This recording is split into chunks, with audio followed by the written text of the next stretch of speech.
What does it mean to break the colors? And when is the appropriate time in a meeting to speak? Having and knowing meeting courtesies, or the rules, help keep Legion meetings in order and flowing smoothly. Believe it or not, post meetings have been conducted in the exact same way since the very beginning. We will now recite the preamble to the Constitution. For God and country, we associate ourselves together for the following purposes. If it wasn't for the black and white photography and the out-of-date suits, you'd be hard-pressed to determine what year this meeting took place. And if you'd like your post to keep the tradition going, then you'll want to pay attention as we take a look at the proper protocols and procedures, the right way to have a post meeting in real life.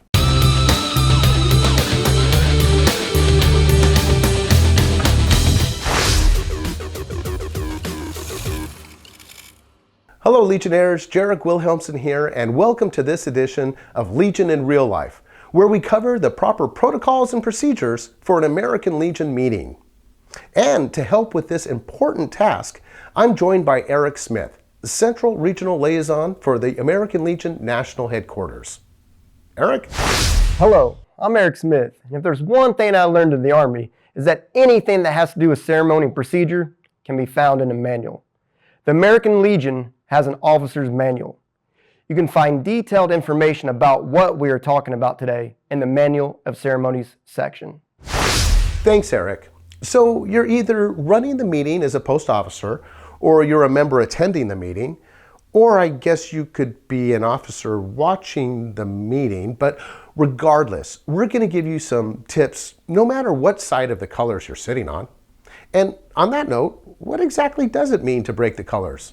Well, we've got some diagrams to show you that will demonstrate how a meeting room should be set up.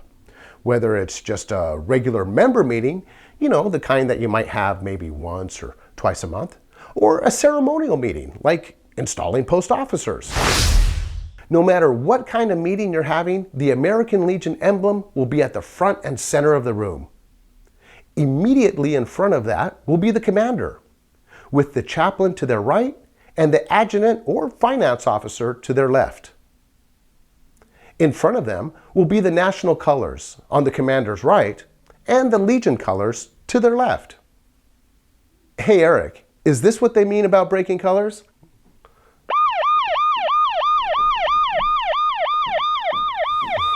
That's exactly what we're talking about. The space between the flags is considered hallowed ground, and breaking the colors violation will be noted by your fellow Legionnaires. And you can be assured there's going to be a fine for that. It should be noted that while older versions of the officer's manual do mention breaking of colors, doing so does not violate the U.S. flag code. To learn more about flag etiquette, how to properly fold a U.S. flag, and information on military flags and their marching order, check out the American Legion publication, Let's Be Right on Flag Etiquette. The flag police aren't going to come and get you, but you don't want to break the colors. Back to our diagram here. On the other side of the colors, you'll have your first and second vice commanders, with the membership just beyond them. At the back of the room, you'll find the sergeant at arms and the junior pass commander, usually adding some pretty good commentary of their own.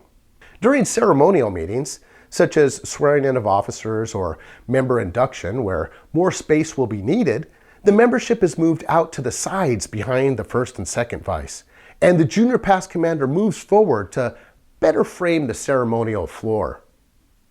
Now, setting up the meeting room will be the job of the sergeant at arms, but I'm sure you can always find some meandering member to volunteer. Eric, is there anything else leadership should be aware of before starting their meeting? Absolutely. Before a scheduled post meeting, the post commander and post adjutant need to create an agenda for the meeting. It will be the post commander's responsibility to conduct that meeting. Remember, all post members and guests should receive and observe information, recognition, decisions, and traditions. In order to conduct a meeting, you must have a quorum, or a minimum number of members present to be official. The minimum set in the officer's manual is 15 members, but that may be different depending on your post bylaws and the size of your membership. It is the Sergeant of Arms' responsibility to ensure each member present at the meeting is current in their dues, has a membership card, and will write down the names of any guest. I'd also like to mention that although in the officer's manual it states that officers should be in Legion uniform, in these times it's sufficient that all officers be dressed professionally, although they should be wearing an official Legion cap and the official badge of their office. If you'd like to know more about the official Legion uniform, check out my In Real Life episode titled Don't Wear Your Cap While Eating and Other Legion Protocols. Now that we've got our ducks in a row, it's time to begin our meeting. It all starts with the commander announcing the meeting is about to open with the phrase, "Officers shall take their stations." And with one rap of the gavel, the Sergeant at Arms shall close the doors of the meeting hall. This is where we begin our opening ceremony. During the opening ceremony, no one is either to enter or exit the meeting space. 3 raps of the gavel by the commander signifies to all who are present to stand at attention. The commander gives the order to advance the colors, salute the colors, and then asks the chaplain to offer prayer. This is then followed by the POW MIA ceremony, the Pledge of Allegiance, and the recital of the preamble of the Constitution of the American Legion.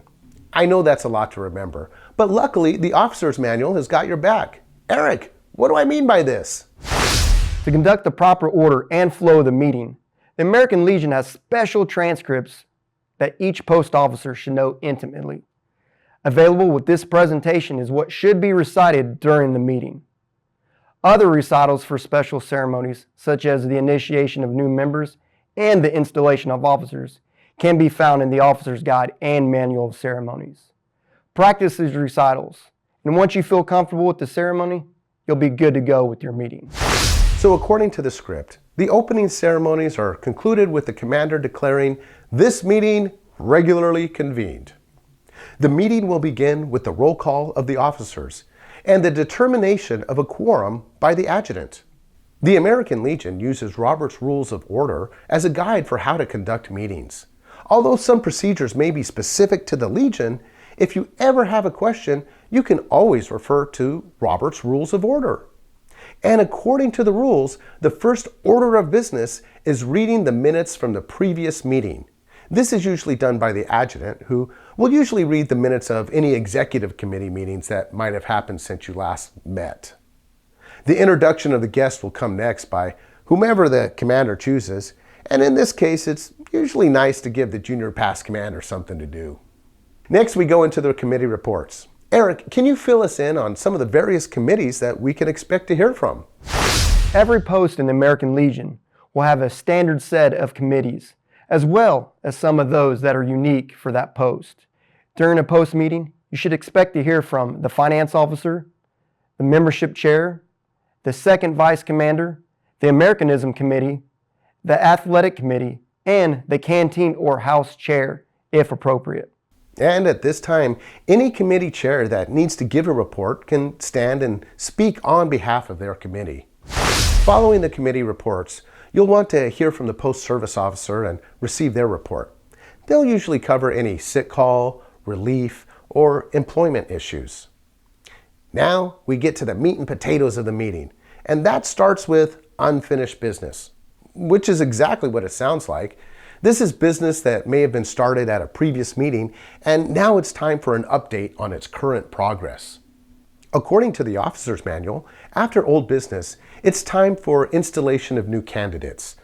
There's a whole section in the officer's manual which covers this process, so I'll leave that for you to check out on your own as homework. This is followed by any correspondence or new business. This is where new items that are specific to the management of the post are brought up. It's usually inevitable that during the meeting or during new business, a member will stand up and want to talk about their specific project. We've all seen them get shouted down with the other members saying, "Not now, not now." And then they'll throw their arms in the air and say, "Well, when can I talk about this?" Well, that's during our next section, Business for the Good of the Legion. This is where membership is permitted to make any suggestions of any kind or character or description, save religion or partisan politics, or talk about activities that members may be interested in. but no motions. And speaking of members having an opportunity, there are several things that a member should be mindful of when attending a meeting.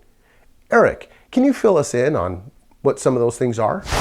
Some of the most common committees and rules used by post are: bring your American Legion cap to the meeting and know when and when not to wear it. Immediately come to order when the post commander opens the meeting. Rise from your seat to address the chair and wait to speak until recognized by that chair. Sit down when the chair recognizes another speaker. Rise to your seat when giving a report and remain seated during the discussion of the report. Do not speak or have side discussions during the meeting unless recognized by the chair. Limit remarks to the topic of each discussion, and pay attention to all discussions in the meeting so that you can vote on every motion or issue presented at that meeting. Follow meeting courtesies and rules helps keep order so your meeting runs smoothly. That is correct. It is as much the membership's responsibility as it is the leadership's to ensure a smooth and productive meeting. Before you begin the closing ceremonies, it would be appropriate to recognize any members who may have transferred to post everlasting. Now that all parts of the meeting have been conducted, the commander will ask if there is any further business to come before this meeting. If it is determined that all business has been conducted, the commander can refer to the script provided in the officer's manual for the closing ceremonies. This begins with all rising and uncovering. Next, the chaplain will offer prayer. After the prayer, and after the members have recovered, the commander will ask for the removal of the POW MIA flag. Finally, to close out the meeting, the commander will recite the commander's charge, which right out of the officer's manual goes like this. Till we meet again, let us remember that our obligation to our country can be fulfilled only by the faithful performance of all duties of citizenship. Let service to the community, state, and nation be ever a main objective of the American Legion and its members. Let us be ever watchful of the honor of our country, our organization, and ourselves, that nothing shall swerve us from the path of justice, freedom, and democracy.